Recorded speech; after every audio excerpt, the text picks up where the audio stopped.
Spam is a kind of canned food that you get when a pig falls into an industrial car crusher. It's also become the shorthand for ridiculous quantities of the same stuff, like spam email, or in the case of video games, the same one move repeated over and over because it's fun, or cheap, or effective, or ideally, all three. Join us now in a shameful celebration of the spammy moves we just couldn't stop spamming in the following video games.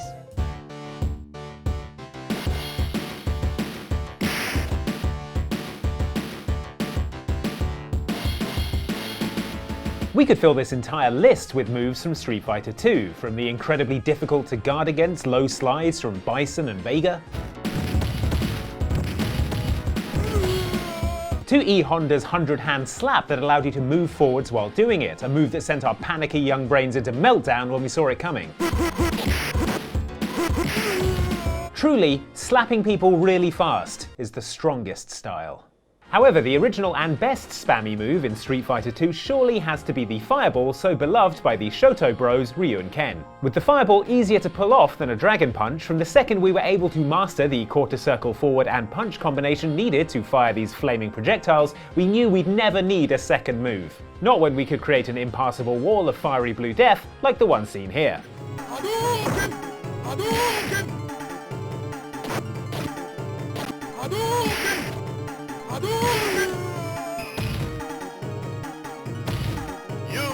You could even do different speeds of fireball, and you knew that sending a fast one and then a slow one would definitely F with your opponent's timing so that they'd be hit by at least one of them, allowing you to knock them down and follow up with another attack. But which move to use for the follow-up attack? Oh, I don't know. How about fireball?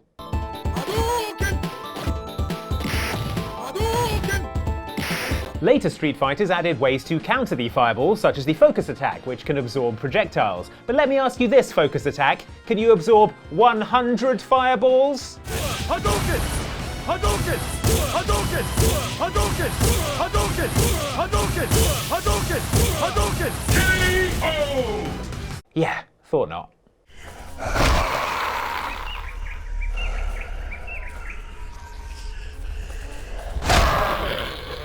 Dead Island was a fun open-world zombie game, but it suffered from the scourge of survival RPGs, weapon durability. But you know what doesn't break? Legs. Well, they certainly don't break in Dead Island, where almost everything else will eventually snap if you smash it over the head of a zombie enough times. Better yet, in the original release version of Dead Island, kicking didn't cost any stamina, meaning you could boot zombies around to your heart's content. That's where we first developed our addiction. Or should I say, our addiction? No, doesn't work. It helped that you could deal extra damage to even higher level Zeds by strategically hoofing them off balconies or down flights of stairs. Unfortunately, a patch released by developer Techland a couple of months after release added a stamina cost to kicking, presumably because games of Dead Island resembled a game of playground soccer, only with fewer horrific injuries. But by that point we were already hooked, relying on kicks even in circumstances when they are absolutely not appropriate. Maybe if I jumped and then kicked. Worse still, semi-sequel Dead Island Riptide introduced a fifth character called John Morgan, with an even more powerful and Moorish kick, which resulted in A, lots of hilarious ragdolling, and B, co-op parties made up entirely of that character, because why would you pick anyone else? Still, maybe Techland's next game, Dying Light, might finally offer an opportunity to break the cycle of addiction. Great, now how am I supposed to kick the habit? In both feet, I suppose.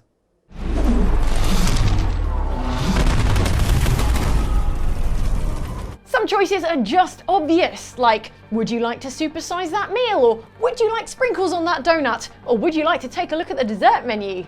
Guys, I think I might be hungry.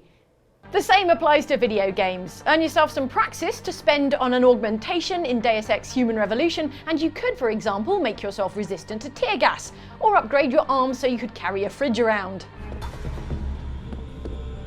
Still hungry, guys? Alternatively, you could add a network of subdermal pads that will explosively fire shrapnel in a 360-degree radius around you, severely damaging anything stupid enough to be standing next to a cybernetic Terminator goth. Last warning. Do you Need me to go through the other options again?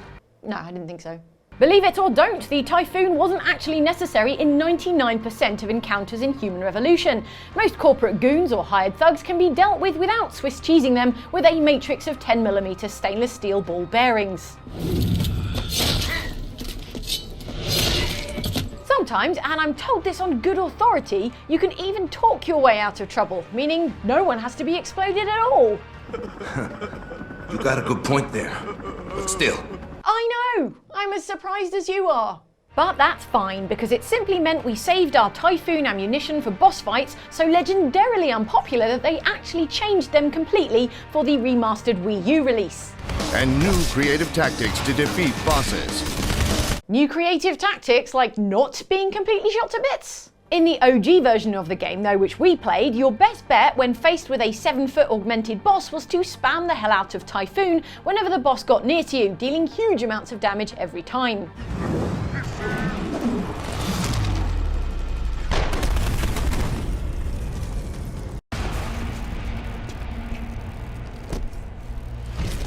So there you go, the ideal spammy get out of boss free card with only one tiny potential downside, which is the slight chance that it might accidentally go off every time Adam Jensen sneezes.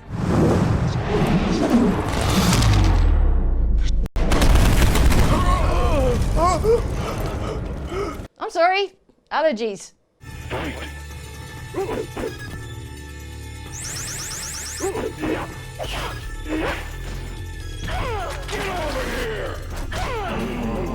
When you think of great harpoons in works of fiction, as I often do, there are a few standouts. Ahab's harpoon from Moby Dick, Jason's harpoon from Friday the 13th, Edward Kenway's harpoon in Assassin's Creed 4 Black Flag. I could go on. And I do, on my Tumblr, andysfavouriteharpoons.tumblr.com. Stop plugging your harpoon, Tumblr! Never!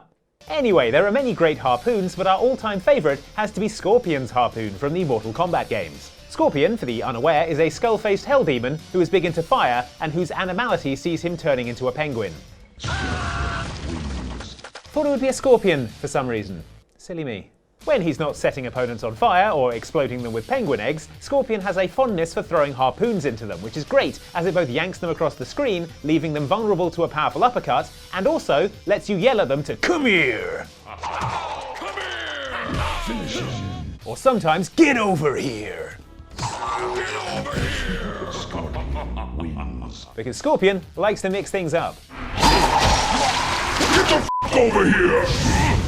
Alright, Scorpion, too far. Time out, young man. Demon. Whatever. The most infuriating thing about this move when you're playing against it is the fact that it freezes you in your tracks for a good second, leaving you unable to react as your opponent winds up another giant unanswered haymaker. Come here!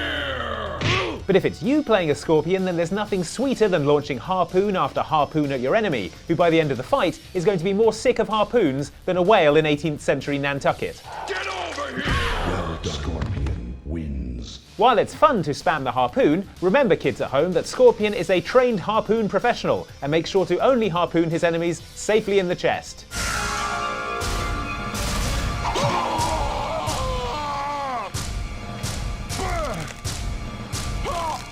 Or, damn, that's really in there, Scorpion.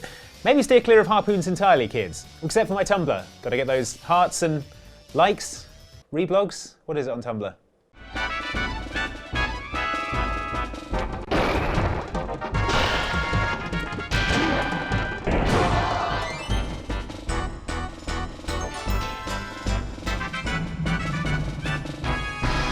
You know Fox McCloud from Star Fox. Noble, honourable, brave.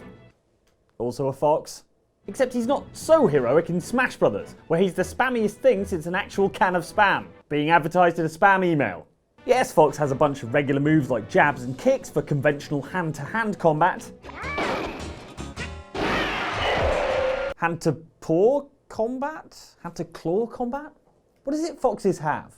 I know it's not hooves. But Fox also lives up to the crafty reputation of his genus by bringing a handgun along as well. Specifically, a laser gun, which chips away at his opponent's health from basically any distance. Who brings a gun to a fist fight? Well, a fist, sword, and occasionally Kirby's vacuum mouth fight. But still, more worryingly, compared to most moves in the game, there's very limited knockback, meaning it's ripe for spamming. At least when you get kicked in the face, you tend to fly a good distance from your enemy. Pretty much the only benefit to being kicked in the face I can think of, actually. Ooh, free hospital food. Fox's laser gun makes him easily the most irritating character in the original Smash Bros. On Nintendo 64, and further contributes to the suspicion that as a fighting game, Smash is chaotic, basically random nonsense. Unless we win, that is, in which case, really, there's a deep strategic layer that only the smartest, most handsome players can take advantage of, by being a dreadful spammer. Could have been worse, of course. He could have brought along his heavily armed spaceship.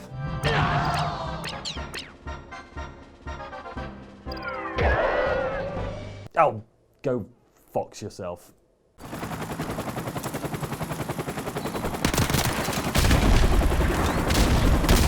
Mission accomplished. Good work, Marines. Grenades are like sandwiches. You want to be carrying as many as possible at all times, but you want to be far, far away when they go off. Oh God, who left this old sandwich in the fridge? Not me! With regards to my policy of packing maximum grenades, Modern Warfare multiplayer was very obliging. Anyway, if you're as big a fan of grenades as me and also as ungifted at aiming as me, you'll already be familiar with the technique of grenade spam. Our UAV is online. For everyone else, grenade spam is where you rain grenades down on the enemy like ticker tape at an explosion parade. In fact, I can recommend speculatively lobbing all of your grenades before you even see the enemy. I call this move the tornado, or I would if anyone would let me talk to them about my grenade tactics. And that was my heroic tale of grenade spamming. Don't even get me started on the perk that made you automatically drop a final extra frag when you got. Which is why you always pack a spare grenade. Oh wait, this is my spare sandwich. So where did I put my spare... Never mind. I'm okay!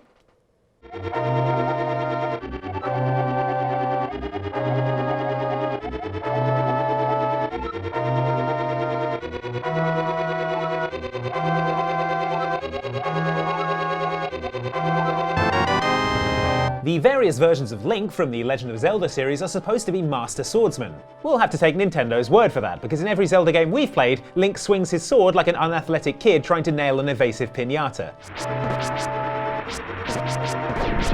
That said, Link does have access to one particularly good move, the spin attack, in which he charges up his sword and then spins around on the spot like a dog that hasn't seen you all day. Once you've learned this move, there's very little point in doing anything else. It's great for taking out enemies, clearing patches of grass and groups of bushes, smashing everyone's pots, you know, all the stuff you do to make yourself popular around Hyrule in a Zelda game. It even gave rise to a method of walking unique to the Legend of Zelda series that we call the Master Sword Moonwalk, where you charge up a spin attack, then walk backwards around the place trying to find someone to use it on. Morning! Nice day we're having. There we go. Nintendo clearly gets it, which is why, in Legend of Zelda Breath of the Wild, they made the spin attack even more powerful by linking it to your stamina bar, allowing you to spin for as long as your stamina holds out.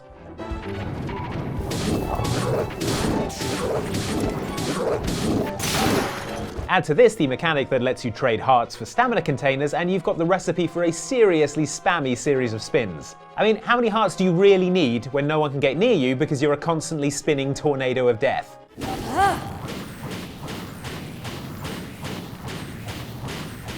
Exactly. Now if anyone needs me, I'll be over here single-handedly deforesting Hyrule.